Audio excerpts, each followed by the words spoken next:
반갑습니다. 또 있네요. 네, 우리 윤구 형제도 그랬고 우리 목사님도 그랬듯이 저희 신명기가 이제 끝나고 저희 로마서 묵상으로 들어갔습니다. 신명기 묵상 어떠셨어요? 신명 나왔습니다. 네.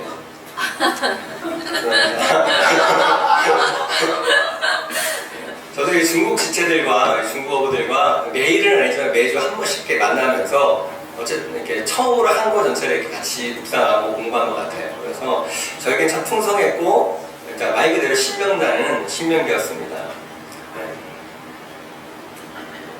우리가 신명기를 통해서 하나님이 자기 백성을 어떻게 부르셨는지 그리고 하나님의 백성이 어떤 삶을 살아야 되는지에 대해서 저희가 함께 봤습니다. 그리고 지난주 말씀을 통해서 하나님의 백성은 토해바로 살아가는 사람들이 아니라 암세굴라 곧 하나님의 복의 백성으로 살아가야 한다고 말씀드렸습니다. 기억하시죠? 네. 감사합니다. 근데 중요한 것은 저희가 뭘 잘했기 때문에 암세굴라가 된 것이 아니라 하나님께서 언약하셨기 때문에 그 언약에 신실하시기 때문에 저희가 보배로운 백성 되었다라고 말씀드렸습니다. 그리고 이제 로마서 묵상이 시작되었는데요. 제가 로마서 묵상이 시작돼서 개간 작업을 좀 이렇게 해야 되나 그래가지고 정리를 하다 보니까 너무 길어지는 거예요. 제가 이번 주 설교문을 이렇게 줬더니 30페이지 된다 그러더라고요. 이것까지 끼워내면 40페이지 될 것 같아서 걱정하지 마시고 다 지웠습니다. 네, 그래서 다음에 좀 기회가 있을 때 우리 목사님을 통해서 같이 좀 공부했으면 좋겠고요. 그래도 이게 로마서를 한마디로 간단하게 하면 방금 신명기서가 하나님께서 이스라엘을 부르시고 그 언약의 신실하심으로 복이로운 백성 삼으셨다고 말씀드렸잖아요. 로마서는 그 은혜가 예수 그리스도의 복음을 통하여서 우리에게 어떻게 전해졌는지 어떻게 주어졌는지 즉 유대인뿐만 아니라 이방인의 우리가 어떻게 하나님의 백성 되었는지에 대해서 설명하고 있는 책이 바로 로마서입니다. 그리고 오늘 본문 로마서 1장 1절은 바울이 로마서를 시작하면서 먼저 자신을 소개하는데요. 이 소개는 단순한 인사말이 아닙니다. 이 바울이 자기 자신을 소개하면서 예수 그리스도 안에서 예수 그리스도의 백성 된 사람들이 어떤 정체성을 가지고 살아야 되는지에 대해서 보여주고 있습니다. 그래서 먼저 우리의 신분이라는 제목을 가지고 보도록 하겠습니다. 로마서 1장 1절 함께 읽도록 하겠습니다. 하나, 둘. 그리스도 예수의 종이나 바울은 부르심을 받아 사도가 되었습니다. 나는 하나님의 복음을 전하기 위하여 따로 세우심을 받았습니다. 네, 로마서 1장 1절에서 바울은 세 개의 단어로 자신을 소개하고 있습니다. 종, 사도, 따로 세우심. 네, 이 단어들 속에는 예수 믿는 우리들의 정체성이 담겨 있습니다. 오늘은 이 세 단어를 통해서 하나님께서 예수 그리스도를 통해서 우리를 백성 삼으셨는데 우리가 어떤 정체성을 가지고 살아가야 되는지에 대해서 살펴보도록 하겠습니다. 첫 번째 단어는 종입니다. 종. 네, 바울은 로마서 1장 1절에서 자신을 이렇게 소개합니다. 그리스도 예수의 종인 나 바울은. 여러분 이 말을 듣을 때 여러분 어떤 느낌이 드세요? 예수 그리스도의 종 나 바울은. 바울 참 겸손하다. 참 위선을 떠네? 라고 그렇게 생각이 드십니까? 네. 저희도 하나님의 종, 주의 종이라는 말을 자주 사용하잖아요. 오늘 윤경재 이렇게 기도하실 때도 주의 종을 위해서 기도하셨는데 네. 근데 당시 사람들, 특히 로마에 살던 성도들이 이 표현을 들었을 때, 이 단어를 들었을 때 어떻게 느낌이 어땠을까요? 아마 완전히 느낌이 달랐을 것입니다. 왜냐하면 여기에 종으로 번역된 단어가 헬라어로 둘로스라는 단어이거든요. 근데 이 단어는 단순히 종이라고 번역하면 안 되는 그 정도 이렇게 조금 그렇게 번역하면 조금 약한 단어입니다. 당시의 의미를 더 정확히 살리면 노예라는 단어입니다.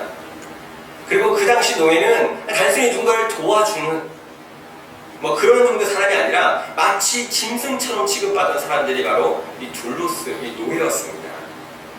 당시에 이런 말이 있었다고 합니다. 노예와 나귀는 둘 다 주인을 위해 일한다. 차이가 있다면 노예는 말할 수 있고 나귀는 말을 하지 못할 뿐이다. 이 말 하나만 보아도 당시 노예가 어떤 칩을 받았는지에 대해서 저희가 알 수 있습니다. 당시 노예는 주인의 그냥 물건이에요. 주인의 재산이에요. 인격도 권리도 인정받지 못하는 사람들이었습니다. 그런데 지금 바울은 당시 그렇게 끔찍하게 사용됐던 이 단어를 통해서 이 둘로스로 자신을 소개하고 있는 것입니다. 나는 예수 그리스도의 노예입니다. 네, 얼마나 충격적이에요. 사실 바울은 다른 것으로, 다른 좋은 것으로 얼마든지 자기를 소개할 수 있었습니다. 예를 들어서 사도행전 22장 3절입니다. 나는 유대 사람입니다. 이게 언약 백성의 정체성이에요. 자기는 언약 백성이라는 것입니다. 그리고 뭐라고 합니까? 길리기아 다소에서 태어나서, 당시 이 길리기아 다소는 그러니까 헬라 문화와 학문이 발달된 도시였습니다.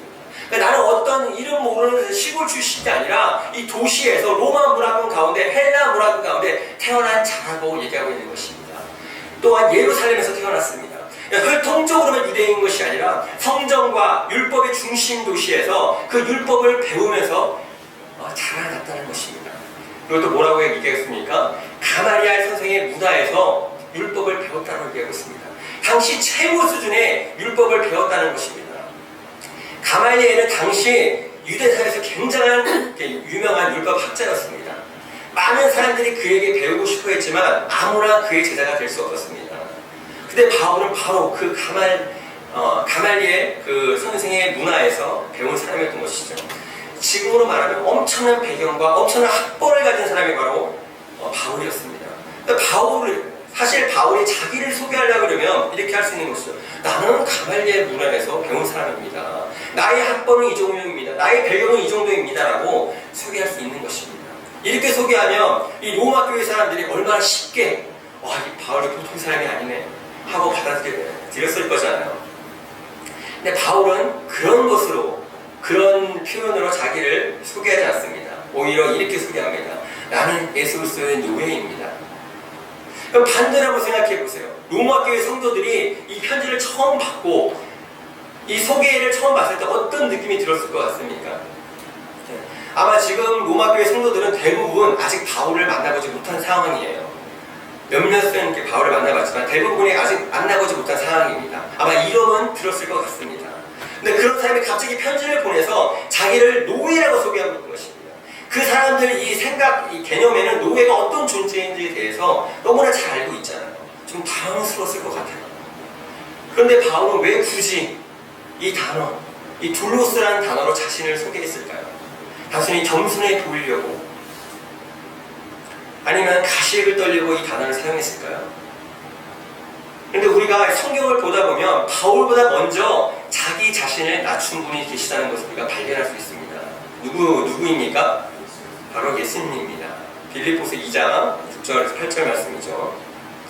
그는 하나님의 모습을 지니셨으나 하나님과 동등함을 당연하게 생각하지 않으시고 오히려 자기의 모습을 비워서, 아마 그 뒷부분 보세요. 종의 모습을 취하시고, 여기서 말하는 종, 저 단어도 원어로 보면 둘로스라는 단어입니다. 이제 우리가 조금은 짐작할 수 있겠죠. 왜 바울이 자기 자신을 둘로스가 표현했는지. 지금 바울이 믿는 복음이 무엇입니까? 예수님이 왕이시라는 거예요. 근데 그 왕이 어떤 모습으로 오셨습니까? 자기를 높이는 모습으로 온 것이 아니라 자기를 비우시고 종의 모습으로 이 땅에 오셨습니다. 그렇다면 우리가 정말 예수님을 나의 왕으로 믿는다면 우리도 그 왕의 가신 길을 따라가야 되지 않겠습니까? 우리가 주인으로 모시는 그 왕은 노예의 모습으로 오셨는데 우리는 여전히 높아지려고 하고 여전히 인정받으려고 하고 여전히 대접받는 자리를 원한다면 이건 말이 안 되는 것이죠. 그래서 바울은 로마서를 처음 시작하면서 자신을 이렇게 소개하는 것입니다. 나는 예수 그리스도의 노예입니다. 사실 이게 너무나 중요합니다. 사실 이것은 단순히 겸손의 표현이 아니라, 단순히 형식적인 표현이 아니라 우리 그리스도인의 정체성에 대해서 이야기해 주기 때문입니다. 그러면 이 바울이 얘기하는 이 노예의 의미에는 어떤 의미가 포함되어 있을까요? 첫 번째로 깃뚫린 종의 의미가 담겨 있습니다. 제가 이 설교를 준비하면서 보니까 이 많은 사람들이, 많은 학자들이 1절의 노예를 해석할 때 출애굽기 21장에 이 깃뚫린 종과 연결해서 이렇게 설명하는 것을 많이 볼 수 있었습니다. 먼저 출애굽기 21장 5절 6절 함께 읽도록 하겠습니다. 하나, 둘. 그러나 그 주일 나는 나의 주인과 나의 처자를 사랑하고 혼자 자유로 얻어 나가지 않겠다 선언하며 주인은 그를 하나님 앞으로 데리고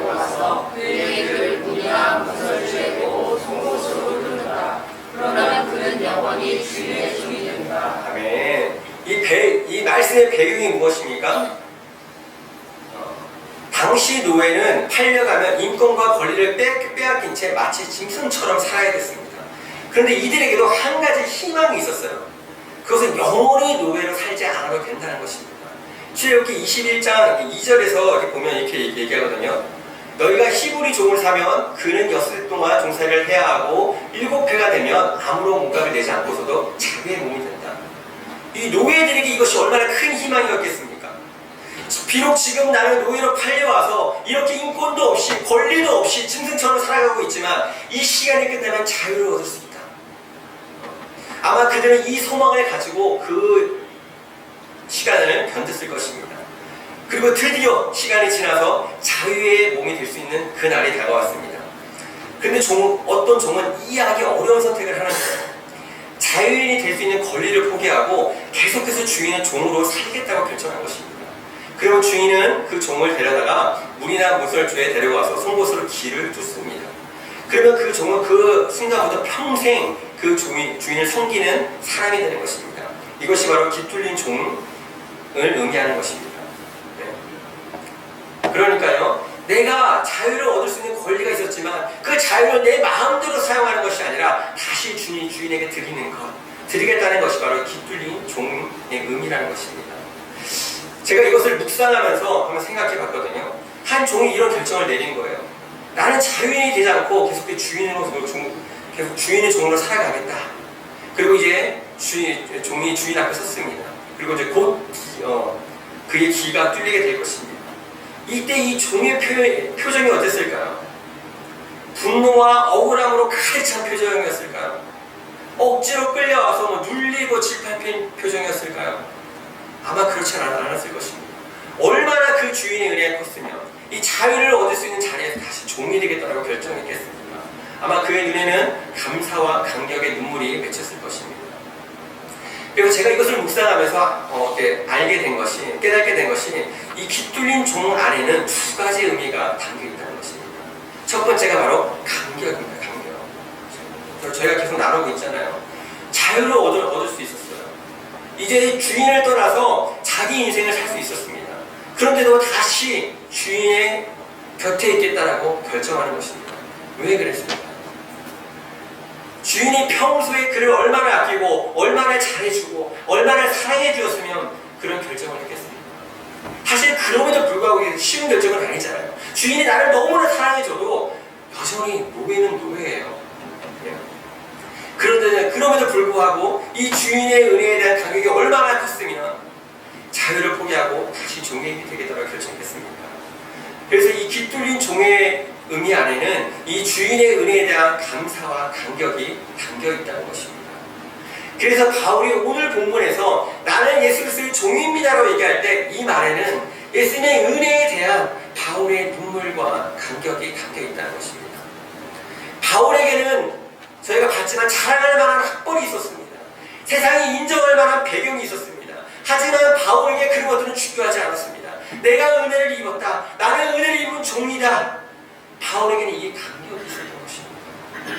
한번 로마서 5장 8절 한번 같이 읽어볼까요? 하나, 둘. 그러나 우리가 아직 죄였을 그리스도께서 우리를 주셨습니다. 이리하여 하나님께서는 우리를 위하여 자기 사랑을 실증하셨습니다. 여러분, 이 말씀을 읽을 때 이 바울의 감격이 느껴지십니까? 우리는 이런 말을 너무나 많이 봤죠. 교회에 다니면서 너무나 많이 들었습니다. 그래서 어쩌면은 우리 안에 감격과 감동이 있을 수 있습니다. 하지만 이 말씀을 그냥 그렇게 담담하게 읽을 수 있는 말씀이 아닙니다. 왜냐하면 이 말씀 안에는 이 바울의 감격이 담겨있기 때문에 그렇습니다. 바울은 다메섹 도상에서 예수님을 만나기 전까지 예수님을 핍박하던 사람이었습니다. 예수 믿는 사람을 잡아가고 죽이던 사람이었습니다. 그러니 자기 자신을 생각하면 도저히 용서받을 수 없던 사람이었던 것이죠. 그런데 하나님은 그런 자신을 용서하고 받아주셨습니다. 그 감사와 감격이 얼마나 컸겠습니까? 로마서 5장 8절은 바로 그 감격이 담겨있는 말씀입니다. 지금 우리들의 문제가 이거 아닙니까? 지금 이 땅에 있는 교회들의 문제가 이것 아닙니까?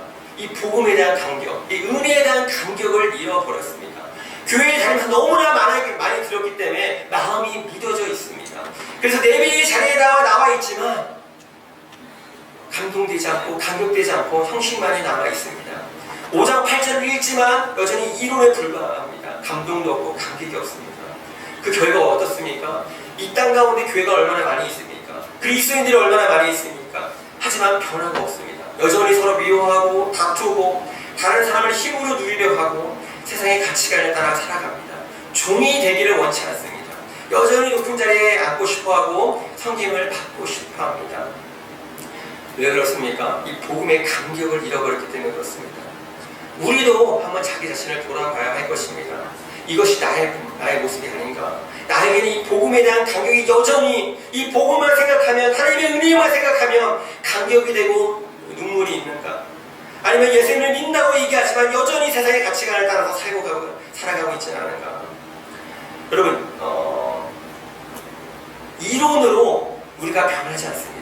지금 우리가 로마서 묵상을 시작했는데 우리가 로마서를 완벽하게 분석하고 지식으로 다 한다고 해도 로마서 1장 1절에서 말하는 이 복음에 대한 감격이 없다면 그것은 아무것도 아닌 것입니다. 우리는 이론으로 지식으로 겸손해질 수 없습니다. 은혜에 대한 감격이 있어야 됩니다. 나 같은 사람도 구원해 주신 하나님의 사랑 앞에 눈물이 있어야 됩니다. 그 감격이 우리를 낮아지게 하고 그 감격이 우리를 종으로 만듭니다. 그리고 저는 소망합니다. 저희가 이제 매년 로마서 묵상을 하잖아요. 또 2026년 로마서 묵상이 시작되는데 이 묵상을 통해서 복음에 대한 감격이 살아나는 시간이 되었으면 좋겠습니다. 그래서 바울이 고백했던 것처럼 나는 그냥 둘로쓰다, 이거 하나면 충분하다, 이런 고백이 우리 안에 나오기를 바랍니다. 그런가 하면 깃둘린 종의 두 번째 의미는 소속의 의미입니다. 소속. 당시 노예가 선택할 수 있는 것은 둘 중 하나입니다. 하나는 주인을 떠나서 자유인이 되는 것이고, 또 하나는 자유를 포기하고 평생 그 주인에 속한 종으로 살아가는 것입니다. 깃둘린 종은 바로 이 두 번째 길을 선택한 사람들이잖아요. 내가 자유를 포기할지라도, 자유를 포기하는 한이 있어도 나는 이 주인의 소속에서 벗어나지 않겠다. 나는 이 평생 이 주인에 소속되어 속한 사람으로 살아가겠다. 이것이 바로 깃둘린 종의 의미인 것입니다. 그래서 오늘 본문에 바울이 나는 그리스도의 종입니다라고 얘기했을 때 바로 이 의미가 담겨있는 것입니다. 나는 예수님께 속한 사람입니다. 바로 이 고백이 담겨있는 것입니다. 결국 신앙은요, 소속의 문제입니다. 내가 누구의 소속인가 하는 문제인 것이죠. 겉으로 보면 우리 모두가 예수님께 속한 사람처럼 보입니다. 교회에 나오고 예배드리고 성경도 읽습니다. 근데 정말 소속이 중요한 게 무엇입니까? 누구의 영향을 받느냐, 누구의 영향을 받으며 살아가느냐 하는 것입니다. 예를 들어볼게요. 제가 어떤 사람입니까? 어느 나라 사람입니까? 네, 한국 사람이죠. 제가 비록 중국어를 잘할지라도 한국 사람이죠. 네. 제가 중국에서 오래 살았을지라도, 비록 중국에서 살지라도 제 소속은 여전히 한국입니다. 한국 사람이기 때문에 그렇죠. 그리고 한국 사람이기 때문에 받아야 하는 의무가 있습니다. 예를 들면 병역법 이런 거 같은 거 있죠. 한국 남자들은 일정한 나이가 되면 군대를 가야 됩니다. 그럼 제가 중국에 산다고 군대를 가지 않아도 될까요? 아니죠. 가야 됩니다. 왜요? 한국 소속이기 때문에. 겉으로는 제가 중국에서 살고 있지만 제 소속이 한국이기 때문에 한국의 법의 영향을 받고 살아가는 것입니다. 마찬가지로 우리가 교회에 다닐 수 있습니다. 예수님을 믿는다고 얘기할 수 있습니다. 그런데 내가 실제로 영향을 받고 살아가는 것이 하나님이 아니라 세상의 가치관이라면 나의 소속은 여전히 세상에 있는 것입니다. 사실 사단이 공격하는 방법도 특별하지 않습니다. 어떤 특별한 방법으로 우리를 공격하고 우리를 넘어지게 하고 그렇지 않습니다. 사단이 공격하는 것은 딱 한 가지입니다. 하나님의 영향을 받지 말아라. 교회는 다녀도 돼. 예배는 드려도 돼. 하지만 여전히 내 영향력 아래 살아가는 것입니다. 왜요? 그래야 여전히 자기에 속한 사람이기 때문에 그렇습니다. 바울은 자주 자기 인생을 예수님 만나기 전과 후로 나눠 얘기합니다. 그리고 예수님 믿기 바로 전에 자신의 모습을 이렇게 얘기합니다. 사도행전 26장 9절 말씀이죠. 제가 세 번역은 조금 느낌이 안 와서 개역개정으로 준비했거든요. 여기서 중요한 표현이 무엇입니까? 스스로 생각하고입니다. 즉 예수님을 만나기 전 바울의 특징이 무엇이었냐면 자기 생각대로 살아갔다는 것입니다. 자기 마음대로 살아갔다는 거예요. 이것이 바로 사탄의 전략입니다. 내 마음대로 살아가라. 내가 왕이 돼. 이것이 바로 사탄의 전략인 것입니다. 그런데 바울이 다메섹 도상에서 예수님을 만난 후에 어떻게 변화됩니까? 22장 10절이죠. 내가 이르되 주님 무엇을 하리이까? 어떻게 변했습니까? 이전에 자기 마음대로 살았어요. 내 생각대로 살아갔습니다. 그런데 이제는 묻기 시작하는 것입니다. 주님 내가 무엇을 해야 됩니까? 이것이 바로 그리스도의 조음인 것입니다. 내가 정말 그리스도께 속한 사람이라면 우리는 계속 물어야 됩니다. 주님 내가 무엇을 해야겠습니까? 주님 제가 하는 이 일이 맞습니까? 계속 물어야 되는 것이죠. 제가 매일 아침마다 묵상을 해야 되는 이유도 바로 이것입니다. 말씀 앞에 묻는 것입니다. 하나님 오늘 나는 어떻게 살아야 됩니까? 주님의 뜻이 무엇입니까? 이것이 바로 종에 담긴 소속의 의미인 것입니다. 두 번째 단어는 이 사도라는 단어입니다. 로마서 1장 1절에서 바울은 이렇게 얘기합니다. 나 바울은 부르심을 받아 사도가 되었습니다. 여기 사도라는 단어를 보면요, 아포스톨로스라는 단어입니다. 저도 발음이 어려워요. 사실 이 단어는 당시 로마 사회에서 사용되던 단어였습니다. 황제로부터 권위를 위임받아서 본을 받은 사람을 가리키는 말이었습니다. 쉽게 말하면 정권대사 같은 사람입니다. 이 정권대사는 단순히 심부름을 하는 사람이 아닙니다. 황제가 어떤 나라에 정권대사를 보내면 그 사람이 하는 말이 곧 황제의 말처럼 받아들여집니다. 그 사람이 하는 행동도 곧 황제의 뜻을 대신하는 것으로 여겨졌습니다. 즉 정권대사는 자신이 보낸 황제의 권위를 가지고 움직이는 사람입니다. 근데 바울은 이 단어 앞에 예수 그리스도를 붙입니다. 즉 당시 아포스톨로스가 황제의 권위를 위임받은 정권대사를 의미했다면 바울 자신은 예수 그리스도로부터 권위를 위임받은 정권대사라고 소개하고 있는 것입니다. 그래서 단순히 이 사도는 직분을 얘기하는 것이 아니라 바울 자신과 자신의 사명과 관련된 단어였던 것입니다. 바울은요 자신이 다메섹 도상에서 받았던 사명에 대해서 늘 기억하며 살아갔습니다. 13장 47절이죠. 주님께서 우리에게 명하시기를 내가 너를 문민족의 빛으로 삼았으니 그것은 내가 땅끝까지 구원을 이루게 하려는 것이다 하였습니다. 이 바울은 이방인의 빛, 즉 이방인들에게 복음을 전하여서 하나님이 계획을 완성하는 사명자로 부름받았던 것입니다. 바울은 이것을 늘 기억하고 자신의 마음속에 품고 이 목표를 향해서 끊임없이 갔던 사람이 바로 바울입니다. 저는 바울의 대단한 부분이 이 부분이지 않을까 생각합니다. 바울은 단순히 복음에 대한 강령만으로 살아가지 않았습니다. 늘 사명을 기억했고 그 사명을 위해 살아갔습니다. 우리는 어떻습니까? 많은 사람들이 복음의 간격에 대해서 이야기합니다. 하나님의 은혜에 대해서 얘기합니다. 하나님의 사랑에 대해서 얘기합니다. 하지만 사명에는 관심이 없습니다. 하나님이 나를 왜 부르셨는지 잘 모릅니다. 근데 바울은 달랐던 것이죠. 자신을 노예라고 칭할 만큼 그 복음에 대해서 강력이 있었지만 거기서 끝난 것이 아니라 그 강력을 사명의 삶으로 이어갔던 것입니다.